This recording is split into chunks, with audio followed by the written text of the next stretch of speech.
하려고 계획하고 그 계획을 아이들이 알았다고 생각해 보세요.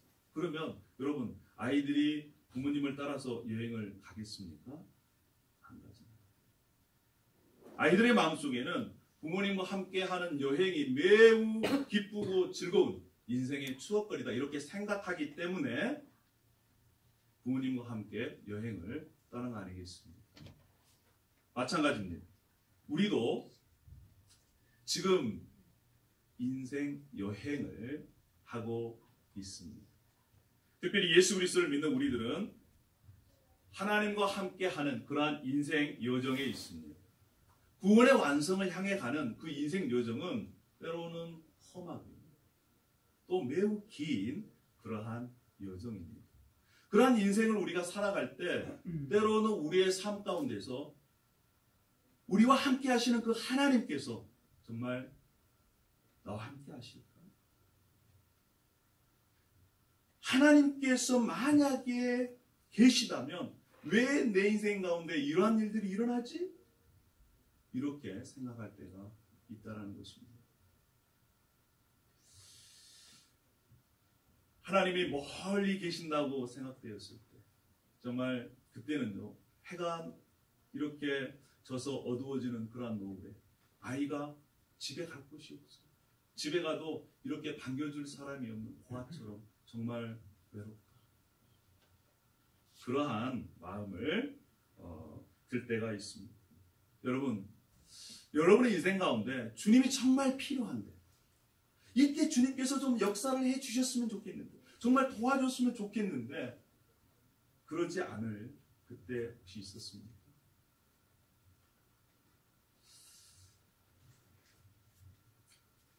뉴스를 보면요 정말 하나님께서 살아계시고 그리고 지금도 여전히 이 세상을 다스리시고 만약에 하나님이 살아계시다면 어떻게 이 세상에 이러한 일들이 일어날까? 라고 하는 안타까운 소식들이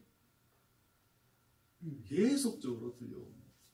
저는 제 인생 가운데 정말 안타까운 그러한 뉴스 여러분도 아시겠지만 2014년도 4월 16일입니다. 한국에 계신 분들은 아실 거예요. 그때가 무슨 일이 일어났습니까? 세월호 사건이 일어났습니다. 저는 이 사건을 접하면서 이 아이를 키운 부모의 심정이 느껴졌어요. 아니 아이들이 어떻게 300명 되는 그 아이들이 배와 함께 이렇게 침몰할 수 있습니다. 그리고 수년이 지난 지금도 정확한 원인 이런 것들이 밝혀지지 않았어요. 정말 부모의 심정으로 너무나 지금도 안타까운 그러한 마음입니다. 이 사건을 접한 어떤 분이 저에게 그런 얘기를 하는 거예요. 정말 이 사건이 있을 때에 하나님은 과연 무엇을 하셨어요? 사랑하는 여러분, 우리는 지난 시간에 이 에스더서를 함께 나누면서 눈에 보이지 않는 하나님께서 지금도 이 세상을 다스린다 이러한 말씀을 함께 나누었습니다. 세상에 일어난 일들이 우연 같지만 이것은 결코 우연의 일이 아니고 하나님께서 계획하시고 또 하나님께서 하나님의 사람들을 통해서 하나님의 일들을 이루어 가신다라고 하는 그러한 것들을 함께 나누었습니다. 오늘 오늘 계속해서 에스더서의 말씀을 통해 하나님이 우리 삶 가운데 숨어버리신 것 같이 느껴졌습니다. 우리는 어떻게 하나님을 찾을 수 있을까요? 또한 하나님께서 지금도 하나님의 계획을 가지시고 주권적으로 역사하시는데 우리가 그 하나님의 역사하심에 어떻게 동참할 수 있을까요? 함께 생각해 보도록 하겠습니다. 그래서 오늘 세상 속에서 그리스도인으로 살아가는 어떻게 살아갈 수 있을까? 두 번째 시간 함께 생각해 보도록 합니다. 첫 번째, 이 세속 사회에서 우리가 그리스도인으로 어떻게 살아가야 될까요? 첫 번째는 하나님이 숨어버리신 것처럼 느껴질 때, 하나님이 내 인생 가운데 멀리 있는 것처럼 느껴질 때에도 하나님을 구하라는 것입니다. 여러분, 에스더는 고아였어요. 그리고 에스더는요, 사촌 오빠의 손에서 자랐습니다. 그도 이민자입니다. 부모님들이 이민 오셨어요. 예루살렘에서 바벨론으로. 여러분 이민자 생활 아시잖아요. 쉽지가 않습니다. 문화적인, 인종적인, 종교적인, 특별히 그때 시대 사회는 지금보다 훨씬 더 큰 차별이 존재한 그러한 시대였습니다. 에스더가요, 왕비가 되고 나서도 그가 나는 유대인이다 라고 밝히지 못하는 그러한 상황에 에스더가 살았습니다. 에스더가 이 왕비가 되고 난 후에 많은 일들이 일어났습니다. 에스더가 이제 왕비가 돼서 왕국에 들어갔는데, 이 에스더를 양육한 모르드게는 항상 이 왕궁을 왔다 갔다 할 수 있는 그런 높은 지위의 사람이었습니다. 모르드게가 가만히 들어보니까 넷이 두 사람이 왕을 죽이려고 하는 영모를 꾸미는 거예요. 그래서 어떻게 됐을까요? 모르드게가 그것을 알고 에스더에게 얘기했어요. 에스더는 또 왕에게 얘기해서 그 일을 밝혀냅니다. 그리고 그 일이 이제 궁중일기에 기록돼요. 시간이 지났습니다. 자, 아하수에로 왕이 하만이라고 하는 사람을 국무총리를 시켜요. 그러면서 명령합니다. 하만이 지나갈 때마다 모든 사람은 하만을 보고 뭐하라? 절하라. 이렇게 얘기를 하는 거예요. 그런데 하만이 이렇게 지나갈 때마다 다른 사람들은 다 절하는데 모르드게만 절을 하지 않는 겁니다. 왜 그랬을까요? 자, 하만이라는 사람을 소개할 때 3장 1절에 이렇게 소개합니다. 우리 다 함께 한번 읽어보겠습니다. 시작!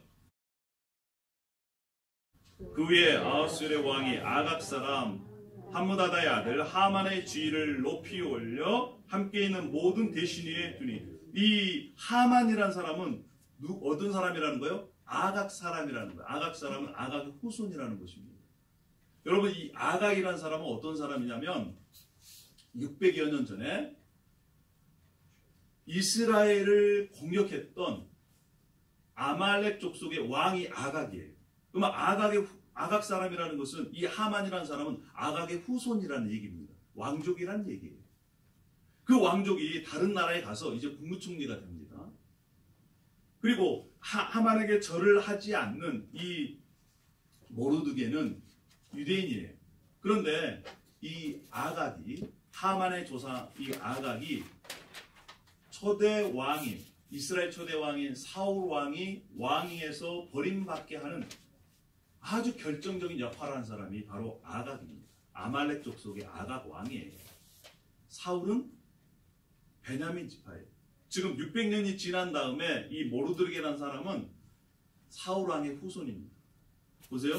아각의 후손이 모르드게가 지금 페르시아에 와서 국무총리가 됐습니다. 그 밑에 사울 왕의 후손인 모르드게가 페르시아 와서 그 밑에 이 높은 지혜에 있어요.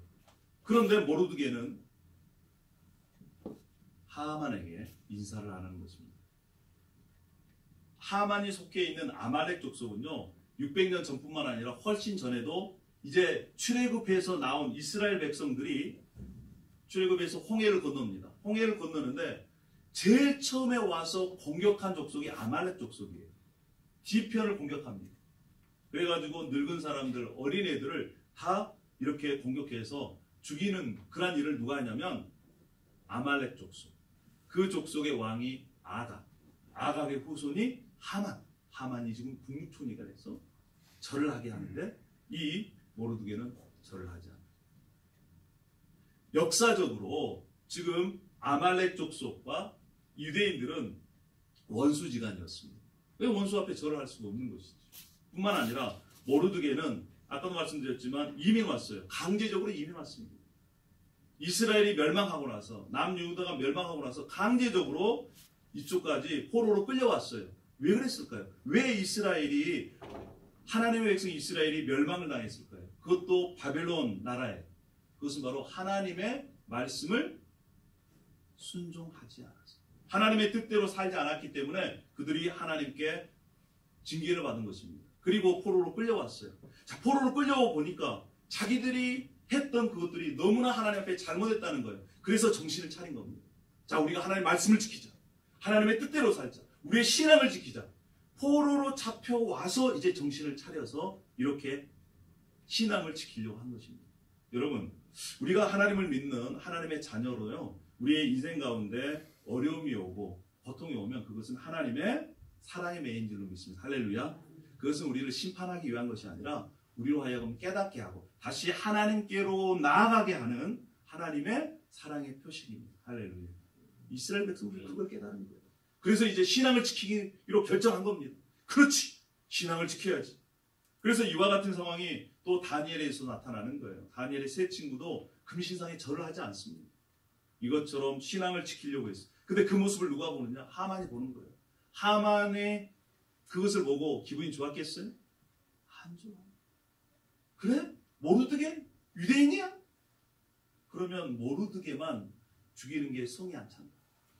모르드게가 속한 유대인까지 다 죽여야 되겠다 라고 음모를 꾸미고요, 이제 자기들끼리 모여가지고 제비를 뽑습니다.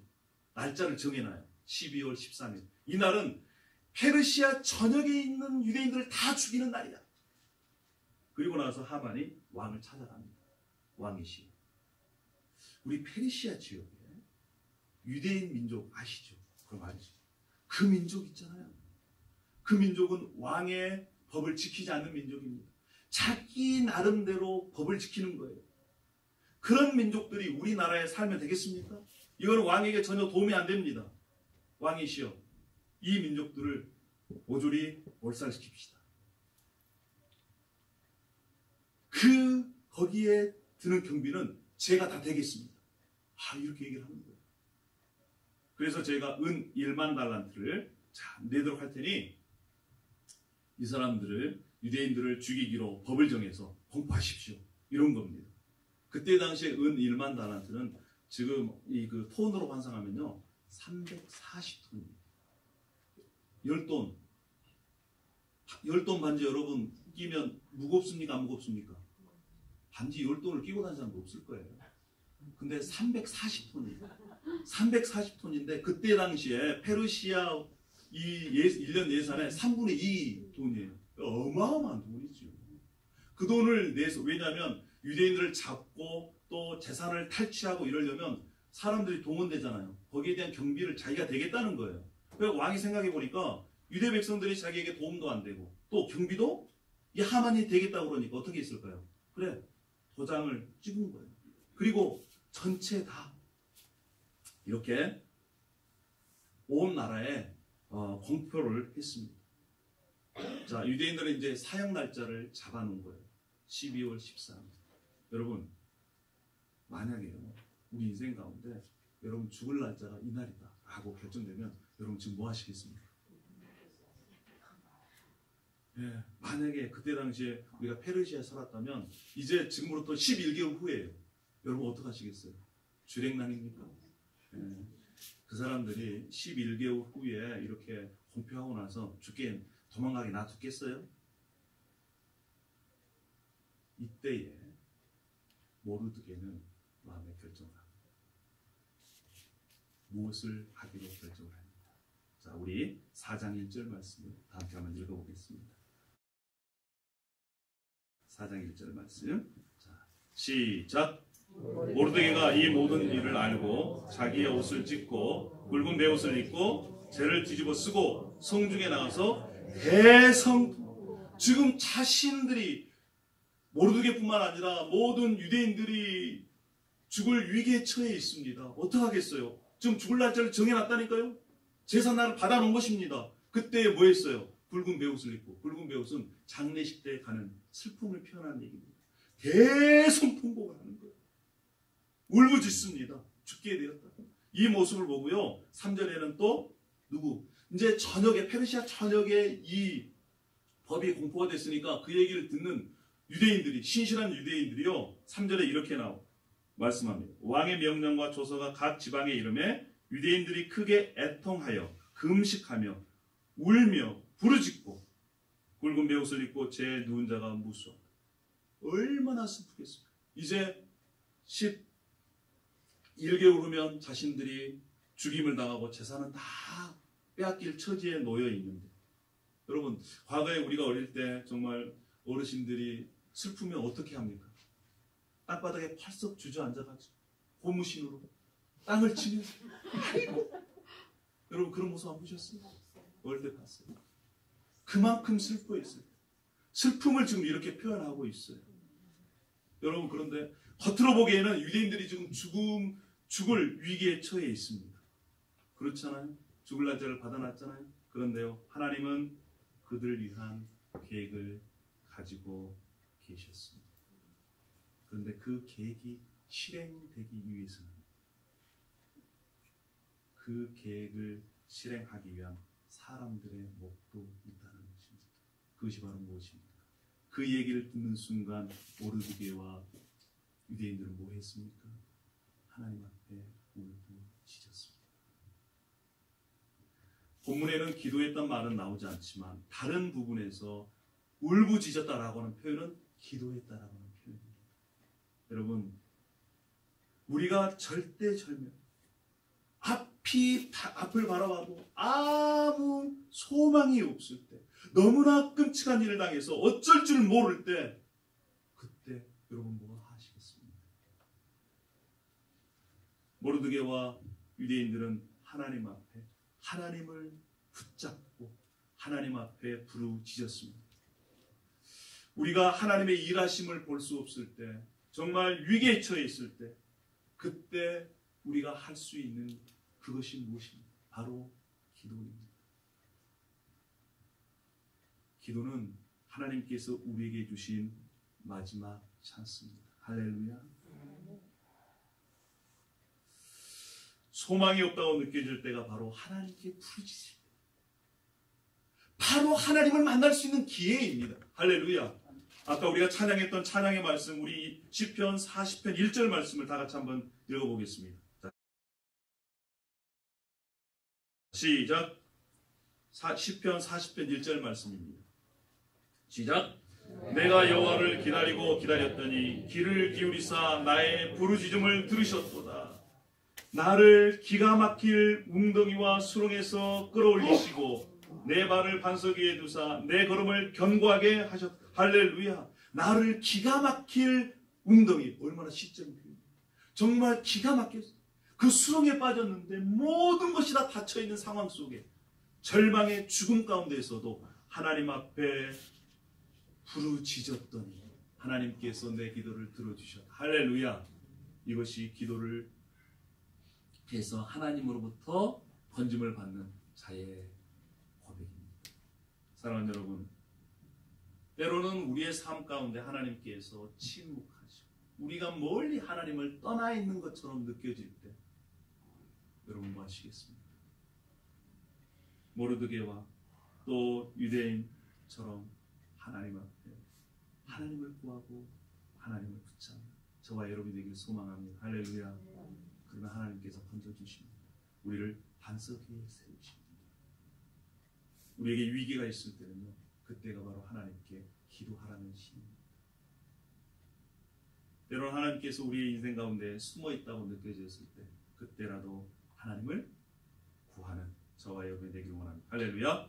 두 번째는요, 하나님의 주권적인 계획에 우리의 역할이 있다는 것을 우리가 확신했으면 좋겠습니다. 자, 에스더와 모르드게. 에스더는 왕비가 됐습니다. 모르드게는 왕궁을 이렇게 출입할 수 있는 높은 지위까지 갔습니다. 이것이 자기의 노력으로 됐습니까? 아닙니다. 하나님께서 하나님의 일을 위해서 거기에 있게 하셨고 그 자리에 가게 하셨다는 것입니다. 이 모르드게가요, 그 소식을 듣고 땅을 치고 울부짖고 이런 모습을 이제 에스더가 알게 됐어요. 그래서 내시를 보냅니다. 그러면서 옷을 바꿔 입고 궁중으로 들어가는 거예요. 모르드게가 거절합니다. 그러면서 얘기하는 거예요. 에스더야, 너가 왕비가 된 것은 바로 이때를 위함이니까 너가 간절히 왕한테 가서 유대인들을 구해달라고 요청해. 간절히 구해라. 이 얘기를 들은 에스더는 어떻게 했을까요? 에스더가 왕비가 되어 있음에도 불구하고 그 자리에 하나님께서 그 왕비를 삼으시고 왕 옆에 있게 하셨음에도 불구하고 하나님의 일을 수행하기 위해서는 에스더가 결단을 해야 됩니다. 그런데 에스더가 그 얘기를 듣고 나서요, 큰일 난 거예요. 왜냐하면 그때 당시에 페르시아법은 왕이 부르지 않으면 왕비라도 왕을 만날 수가 없어요. 요즘은 참 좋은 시대이죠. 할렐루야. 우리는 언제든지 남편을 만날 수 있고 아내를 만날 수 있어요. 근데 그때 당시에는 안 그랬어요. 그때 당시에는 왕이요, 오세요 그러면 오는 거예요. 부르지 않으면. 그래서 30일 동안 이 에스더가 왕을 만나지는 못했어요. 그래서 얘기를 합니다. 아니 왕이 30일 동안 저를 부르지 않았는데, 만약에 왕이 나를 부르지 않았는데 내가 왕 앞으로 가면 저는 죽을 수도 있습니다. 왜냐하면 그때 부르지 않았는데요, 앞에 가면 왕이 마음에 들면 왕이 가지고 있는 지휘봉을 이렇게 내밀어요. 그러면 그래 너 와서 얘기해, 너 만나도 돼, 그런 뜻이고요. 그냥 가만히 있으면 걔는 어떻게 될까요? 죽는 거예요. 그러니까 만약에 내가 왕을 만나러 갔을 때 왕이 저를 부르지 않으면 저는 죽어요, 이런 얘기를 하는 거예요. 에스더가 그때에 만약에요 이 법이 제대로 시행된다면 어떠한 일이 일어날까요? 유대인들은 다 죽습니다. 그런데 구약에 보면 하나님께서 메시아 구원자를 아브라함과 다윗의 후손으로 보내시겠다고 약속하셨어요. 만약에 그때 당시에 페르시아가 전 세계를 지배하고 있으니까 전 세계에 있는 유대인들이 다 죽어요. 그러니까 히틀러가 600만 명의 유대인을 죽이는 일이 이미 그 전에 계획되어져 있는 거예요. 몇백 년 전에, 2000 몇백 년 전에 이 하만을 통해 가지고 유대인들을 다 죽여버리려고 계획을 세워놨습니다. 그러면 만약에 이 법이 시행되면 어떻게 될까요? 하나님의 계획도 차질이 생길 수도 있어요. 자, 그래서 에스더가 저는 왕이 안 불러가지고 죽을 수도 있어요 라고 얘기했을 때 모르드게가 에스더에게 한 말을 우리가 기억해야 됩니다. 자, 우리 한번 4장 13절 말씀 한번 읽어보겠습니다. 자, 시작. 모르드게가 그를 시켜 에스더에게 대답하되 너는 왕국에 있으니 모든 유대인 중에 홀로 목숨을 건지리라 생각하지 말라. 14절이 중요해요. 14절. 자, 시작. 이때에 내가 만일 잠잠하여 말이 없으면 유대인들은 다른 데로 말미암아 노임과 구원을 얻으려니와 너와 내 집은 내가 황후의 자리를 얻는 것이 이때를 위함인지 아닌지 누가 알겠느냐. 내가 왕후의 자리를 얻는 것은 이때를 위함이 아닌지 누가 알겠느냐. 하나님의 계획으로 하나님께서 너를 왕비를 시켜주셨다. 그것은 너만 잘 먹고 잘 사는 것이 아니라 그것을 통해서 하나님의 계획을 이루시는데 너의 역할이 있다. 그런데 하나님께서 주신 너의 역할을 너가 제대로 수행하지 않는다면 하나님은 너 아닌 다른 사람을 통해서 하나님의 계획을 이루실 거지만 너는 하나님께 쓰임받지 못하고 버림을 받는 이런 얘기입니다. 여러분, 우리가요 이 역사상 우리 역사를 이렇게 되돌아보면 신실한 그리스도인을 통해서 하나님께서 하나님의 일들을 펼쳐나가는 것을 볼 수가 있습니다. 노예 해방은 누가 있습니까? 미국에서 링컨 대통령이 있습니다. 그러나 노예 제도를 폐지한 그게 앞장선 사람이 있습니다. 여러분 18세기는요 영국은 대영 제국에 있어요. 해가 지지 않는 나라입니다. 그 나라에 무엇으로 이 나라가 강성하게 됐냐면 식민지 통해서 특별히 노예를 사다가 파는 것으로 나라가 부강하게 됐어요. 노예로 인해서 수입을 얻는데요. 국가 예산의 3분의 1이 노예를 사고 파는 것으로 그렇게 얻었다는 것입니다. 그때 당시에 정말 너무나 비참한 인생을 노예들이 살았습니다. 그때는요 노예를 그냥 죽여도요 법적으로 문제가 안 됐어요. 그때 한 젊은이가 나타났습니다. 그 젊은이는 이렇게 28살 때 영국 의회에서 그렇게 이 연설을 했습니다. 영국이 위대한 나라가 되려면 하나님의 법을 따라야 합니다. 만약에 황금의 눈을 멀어 노예 제도를 계속해서 고집한다면 영국은 살아남지 못할 것입니다. 라고 영국 의회에서 21살 때 이 양반이 이분이 국회의원이 되고 28살 때 의회에서 이런 연설을 합니다. 그의 이름은 윌리엄 웰버포스라는 사람입니다. 이 사람이요, 처음으로 노예 제도 폐지를 주장한 사람이에요. 그러니까 주위에 있는 친구들이 또 노예 상인 조합의 재벌들이, 귀족들이요, 웰버포스를 얼마나 멸시하는지 몰라요. 가까운 친구들도 다 떠났습니다. 조롱합니다. 비난하고 멸시합니다. 그런데 56년간 그는 끊임없이 노예 폐지를 주장해서 56년 만에 노예 제도가 폐지가 됩니다. 그가 왜 그렇게 56년 동안 이 일을 했을까요? 그는 알았습니다. 내가 하나님께서 나를 국회의원 시켜주신 것이 하나님의 뜻을 이루기 위한 것이다. 그 역할을 분명하게 알았어요. 사명을 분명하게 알았어요. 그리고 뿐만 아니라 소수지만 그를 이렇게 후원해주는 그러한 이 그룹들이 있었습니다. 그 중에 가까운 분 한 분이 바로 여러분 이 찬양 아시잖아요. 나 같은 죄인 살리신, 나 같은 죄인 살리신 Amazing Grace, How sweet the sound. 이것을 작시한 분이 바로 존 루틴이라는 분인데, 이분이 과거에 노예선 선장이었어요. 근데 이분이 예수님을 믿고 목사가 됐습니다. 그리고 계속적으로 포기하려고 하는 윌버포스를 향해서 노예 폐지가 됩니다. 노예도 사람이다. 그들도 하나님 앞에서 평등하다라고 하는 것을 알려줬습니다. 그리고 그러한 후원을 받아서 노예 제도를 이렇게 폐지하는데 성공한 것입니다. 그가 이러한 연설을 마지막에 이렇게 했다고 합니다. 내 앞에 빛나는 정치적 지위보다 내 마음속에 빛나는 하나님을 더 원하고 있다. 이 얘기는 무슨 얘기입니까? 내가 정치적으로 충분히 누릴 수 있고 또 혜택을 받을 수 있지만 그것보다는 내 마음속에 있는 하나님께서 원하시는 것을 더 하기를 원합니다. 이러한 고백을 했습니다. 사랑하는 여러분, 우리는요 윌버포스처럼 국회의원으로 역할을 못할 수 있습니다. 다른 사람이 알아주는 그러한 신문에 날 정도로 아니면 유명하게 그런 인생을 살지 못할 수도 있어요. 그럼에도 불구하고 하나님께서는 우리 각자의 사람에게 역할을 허락하셨습니다. 할렐루야. 가정에서, 직장에서 하나님께서 우리에게 주신 그러한 역할을 성실히 수행할 때 하나님께서 그 사람을 통해 하나님의 계획을 이루어 가십니다. 할렐루야. 때로는 우리가 그렇게 생각해요. 나같이 하찮은 사람이 어떻게 하나님께서 써주실까? 아닙니다. 때로는요 하나님의 역할을 또 수행할 때 우리는 쉬운 길을 택하려고 생각해요. 여러분, 에스더가 그때 당시 생각했을 때 왕비로서 무엇이 더 쉬웠겠습니까?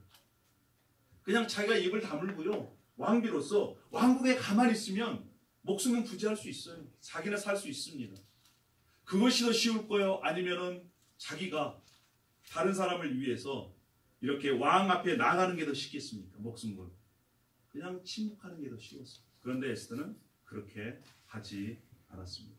사랑하는 여러분, 하나님께서는요 우리 각자의 삶에 특별한 역할을, 사명을 주셨습니다. 할렐루야.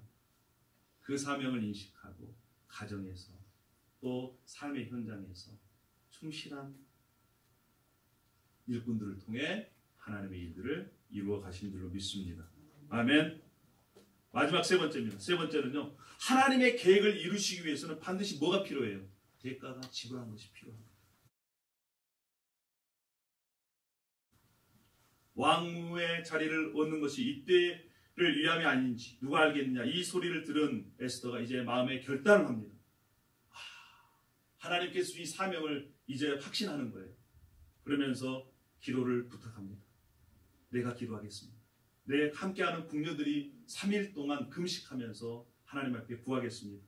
그리고 나를 위해서 모르드게 이 사촌 뿐만 아니라 유대인들이 기도해달라.